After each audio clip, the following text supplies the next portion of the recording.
In 1927, I decided man was operating on the most fundamental fallacy. He was operating on the basis that man was supposed to be a failure, and therefore he had to prove his right to live. And each man then thought he had to say, I can show how I can earn my living. The other people are supposed to die. I decided that the fallacy was that man, as designed, was designed to be an extraordinary success.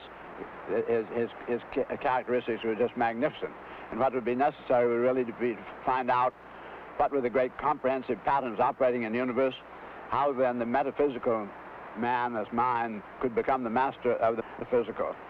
So I then said, I think my first grand strategy of finding out how to use the world's resources so they will take care of everybody would come back then to how to take care of his living equipment.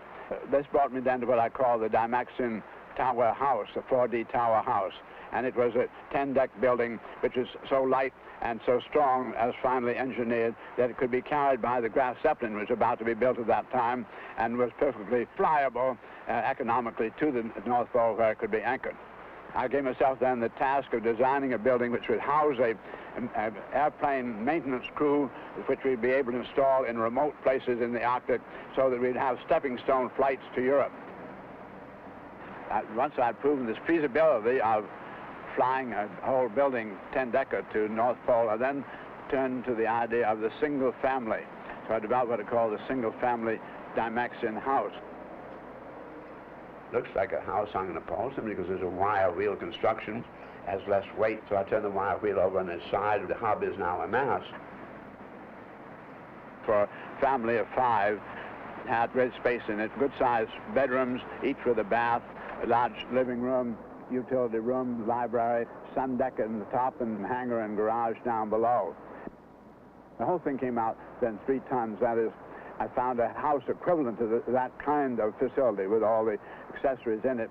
And the conventional way of building at that time ran over 150 tons, so that this was a very, very small fraction of the total weight. This then brought me to a whole series of additional experiences. Later on, 20 years later, in 1947, I developed in the Beach Aircraft Company in Wichita, Kansas, the first actual Dymaxion house, built then with the aircraft industry's extraordinary structural capabilities. Made across all of aircraft aluminum. The mass itself was stainless steel. It consisted of 7 tubes bound together in a hexagonal collection, and each tube weighed only 10 pounds. It was 22 feet high.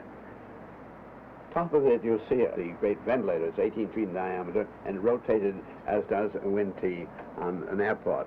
A low pressure area occurred at this point where we then had the ventilator tail open. We pulled the airs of the house through the completely air conditioning. You're going to see the actual Dymaxion drilling machine coming out, but as a service industry, handled as the telephone company does, installing what you want where you want it, just where the telephone company installs the telephone booths along the highway, and you'll be able to call up and say, I'd like to have a drilling machine over here and there, and the autonomous equipment will be coming out of the airspace technology, and so I think we're just about to realize it. I'd gone into the building world after I'd been in the world of this very advanced technology and found it crude and the exactly other end of the scale of the competence when the science was putting into the weaponry world. And I was so shocked to find how little man had in the way of science. I found no scientist ever looked at the plumbing. Dymaxion bathroom is a solution of the place where we go in to bathe and wash and to take care of the human processes. I was able to do a whole bathroom, including what we call a manifold of plumbing, all reassembled, everything, and a manifold of wiring, and the manifold of the air conditioning for only 450 pounds. In 1933, I turned the money which I'd been given into cash I had in my pocket, and I arrived in Bridgeport, Connecticut, to produce this new ground taxing quality of the armored medium transport. Because it just wasn't going to go on the ground, I knew people would call it an automobile. It wasn't designed just to be an automobile at all. She was so extraordinarily stable, and my center of gravity was very, very low, and for the first vehicle that ever had the center of gravity forward to the midpoint of the wheelbase. It did prove to be a very good vehicle and did have very high efficiency. With 11 passengers, I averaged over 22 miles a gallon. Sometimes I got as much as 30 with 11 passengers, which is very, very high. A front-steered car with the kingpins can only steer up 34 degrees angle. My rear rudder post I could turn so I could give it 90 degrees rudder if I wanted. This meant then when I wanted to come into the park, there would be a space just, say, 6 inches longer than my Dymaxion car. I would simply bring my nose into the curb and then throw my rear wheel sideways, and she'd went around and flop like that.